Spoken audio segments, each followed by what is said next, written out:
more romances start in the workplace than anywhere else in any situation, really? Right? So, yes.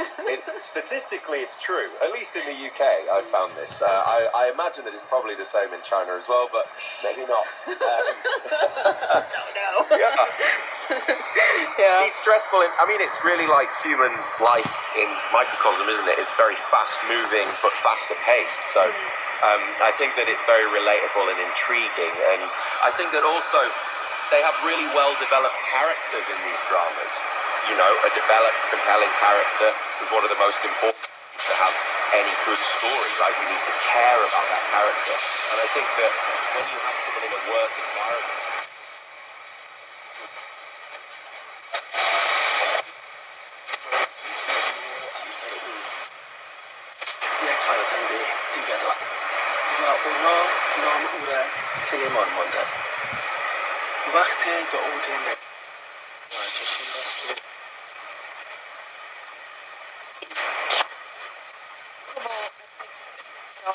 this show has been very successful, I would say, in the sense of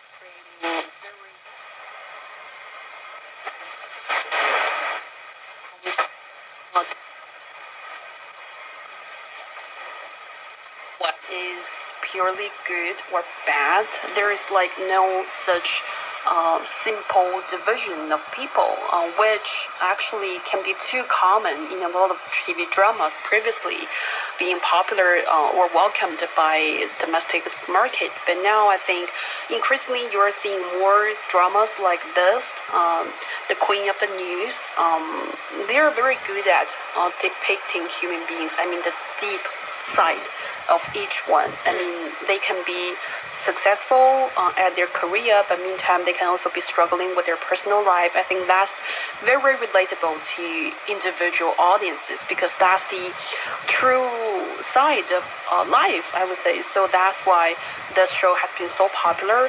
And meantime, I think a strong cast of this show also is one reason that makes it so popular among audience, especially on the Chinese mainland, because this is a latest production of TVB, and I think TVB had been so popular in like 1990s or 2000s on the Chinese mainland with a lot of successful profession dramas. But then we have seen sort of like a decline of its production, also its financial revenue of the company, of TVB. But now with this latest production, I think those audience who used to watch TVB dramas finally await their favorite actors or actresses to come back to this show. I think that also helps to increase the popularity of this show. Yes, and these are veteran and seasoned actors who are returning to a TVB production. And I also find it to be really encouraging to see actresses in their 40s to make such a beautiful comeback and to see roles written for example, the female lead, Shu Shiman or Charmaine Shea. Her role is one of those coveted roles, I suppose, for actresses, and it really takes, I think, years of experience and some age to deliver this character in such an outstanding way.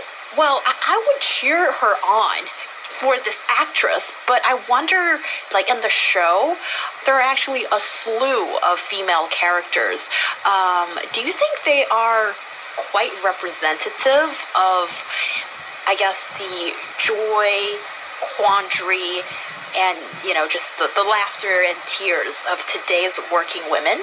I know what they're meaning because, especially in recent years, there has been a demand from the audience for a detailed depiction of female workers. Especially, we want to see more comprehensive female characters which can really represent today's women, especially here in China.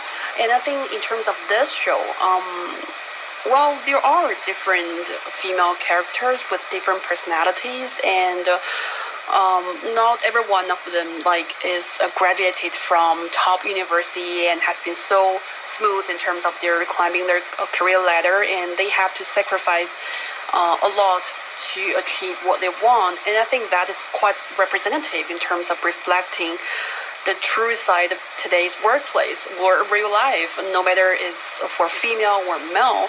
And also, I think the very fascinating part of this show, and maybe one reason to make it so popular, is that we know there are different factions in this newsroom. I mean, different teams have to fight against each other to climb their own climb ladder. Well, that's very typical plot for the workplace drama. But I think it's so special because in the end, I would say no one actually wins because everyone has to sacrifice something to get what they want. And I think that's a very representative principle of real life as well.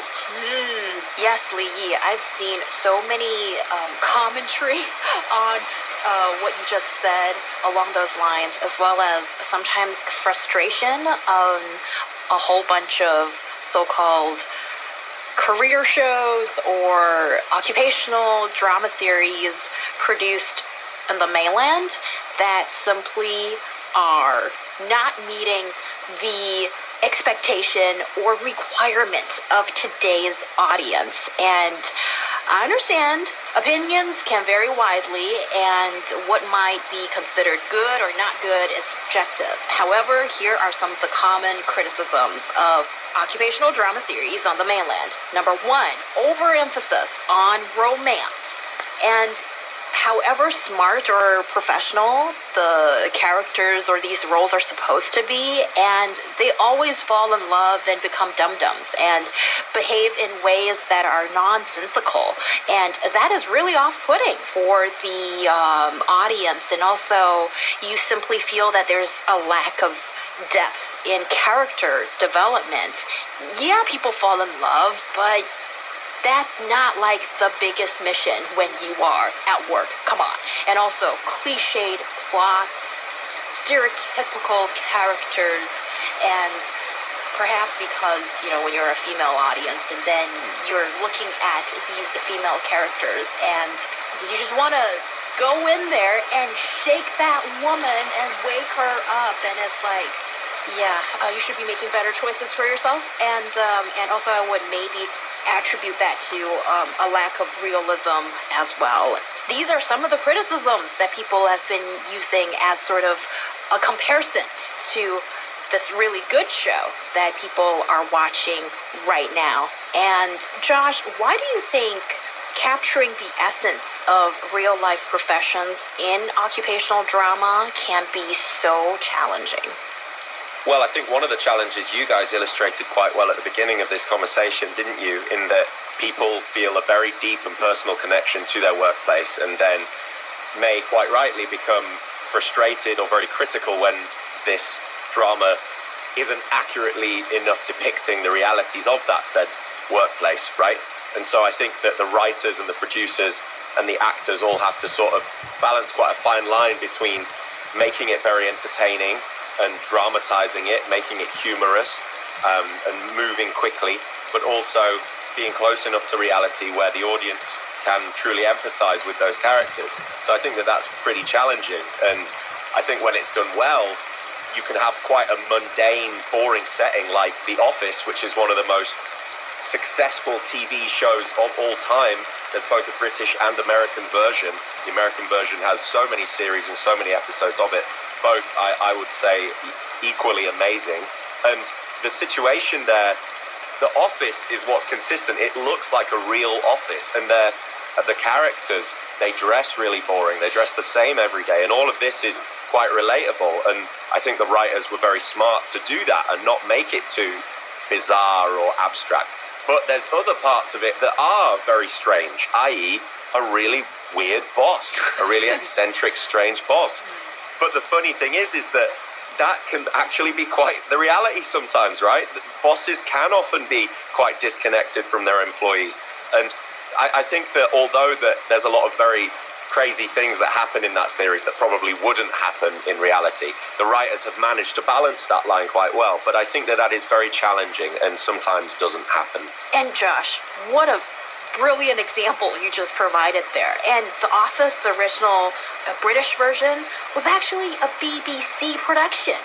And at first I was really a little surprised because, you know, we expect the BBC news anchor to behave a certain way, but also a BBC production can be also so, it's witty, it's strange, and it's brilliant. And also, you mentioned that, you know, the costume is boring or mundane, and also the actors and actresses, let's just say their acting skills surpass their looks. And then what you have at the end of the day is superb writing that, you know, every line is witty, is smart, is super intelligent, and not a moment is wasted. But when I look at a lot of the career/professional shows on streaming platforms and on the TV screen these days, the writing is rubbish. Yeah, you can sense my frustration. So I guess you know, having a really good script is key, and often we have writers and directors and actors who obviously know nothing about a profession or very little about it. There's just not enough research and prep work that's gone into the script. Therefore, I'm not surprised that the final content isn't as good. Well, during the heyday of TVB, the network produced a whole bunch of highly successful occupational drama series that some argue shaped the professional aspirations of many young female viewers born in the 1980s and early 1990s. What I have in mind could be 见证实录, or forensic heroes. And I know for a fact that a number of female forensic scientists went into the profession because of 聂宝言, because of the female knows what she's doing, head in the game, and also with such intelligence and elegance does she carry her life. And another Healing Hands, I have a major soft spot for that show. 一号黄庭, that's called Legal Entanglement. What a trip down memory lane, guys. So what, in your opinion, Lee, makes a top-notch occupational drama series? Here I just want to refer to my favorite drama series, The Good Wife, and also Yes! The Good Fight. Shake hands! Yeah, love it. I think it's so successful in terms of making a really good occupational drama series, in the sense it's, of course, I'm not really an insider for the law industry, so that's why I think it really reflects maybe, or it's really satisfied my curiosity for lawyers, especially for female lawyers. I mean, the characters in the show, they're so brave. No matter what challenges they are facing, they're always brave to solve it. And it's not like their days are without struggles or without puzzles, yet they are always persistent enough to help each other, and they always like rise to the challenges. And I mean, that's the fascinating part of those characters. And meantime, I think the screenwriting of this successful in terms of closely following the current issues. I mean, especially for The Good Fight, I remember on some closely related to the election in the U.S. And I think that makes this show really special and also inspiring. That could be one advantage of such occupational drama series.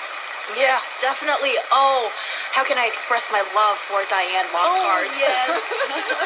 She's a gorgeous 60-something powerhouse in law and who is competitive, has an active sex life, surrounded by women of different ages and backgrounds, and like Lee, you just said, they are out to live their life to the fullest and put in seriously hard work, and they also exchange stupidly great banter in terrific shoes. They're brave, brash, funny, and unforgettable, and they are fully formed, complicated, dynamic female characters, which, let's face it, is still something of a novelty these days. And there goes my speech about female characters, or the lack of really good ones on today's TV. Josh, what else do you see as critical factors that make a top-notch occupational show? Well, I think that the most important thing is to have relatable and multidimensional characters, but in order to do that, in order to create a multidimensional character, the story has to have several things, and I think that one of the most important things that you need is a clear backstory, because to understand anybody, not just in a drama but in life, right, we know that one trick to get to know somebody better, one trick to build trust with a person is to tell them some personal details about yourself, right? To disclose information, to let people know about your background, where you're from, and things like this.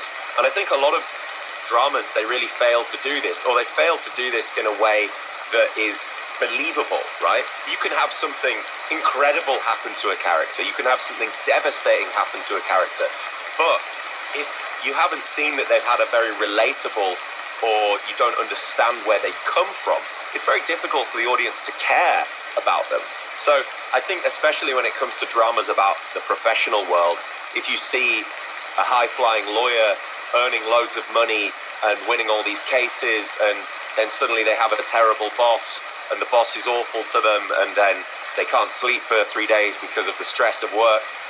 I mean, unless you know where they're from, you don't really care, right? So at some point, the writer has to introduce this backstory, and I think that if you have that, if that really works, it doesn't even matter what the physical context is. It doesn't really matter what the environment is. As I said, it could be a boring paper production office, like in the series The Office, or it could be something quite incredible. And the quite incredible, world traveler, or whoever it may be, those movies can also be really boring, as we've seen by some massive big budget flops. Very good point. I can fully concur in that sense. But also, here's a question, just to build on top of what Josh just said. Lee, do you think these days, for the masses of audience, do they have the patience and appetite for something that might not grab your eyeball immediately, visually? The producers they're timing themselves because they want the audience to get the cathartic moment every 5 seconds.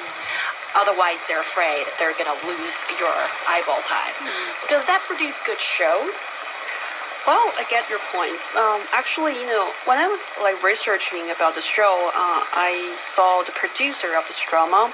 He said that he knows very well, actually, if a TV series is filmed 100% realistically, then he said that the show will be completely boring, and that won't be attractive to audience. So that's why he's trying to create more conflicts to make this show more attractive.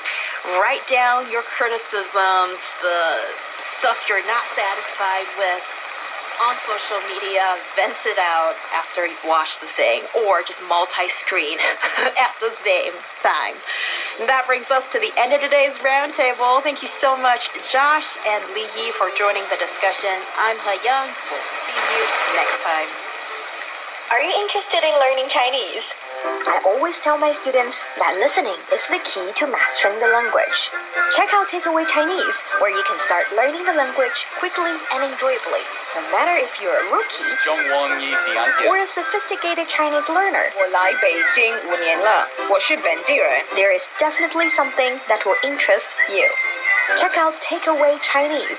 A world starts with 你好。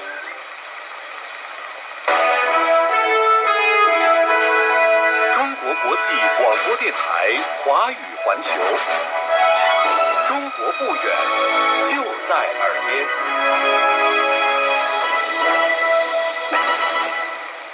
您好，听众朋友，欢迎收听这个时段的整点新闻，我是张毅。习近平总书记近日在广西考察时强调，广西要完整准确全面贯彻新发展理念，牢牢把握高质量发展这个首要任务和构建新发展格局这个战略任务，努力在推动边疆民族地区高质量发展上展现更大作为，在建设新时代中国特色社会主义壮美广西上不断取得新进展。总书记的重要讲话鼓舞干部群众担当作为，奋勇向前。大家表示，要发挥自身优势，以筑牢中华民族共同体意识为主线。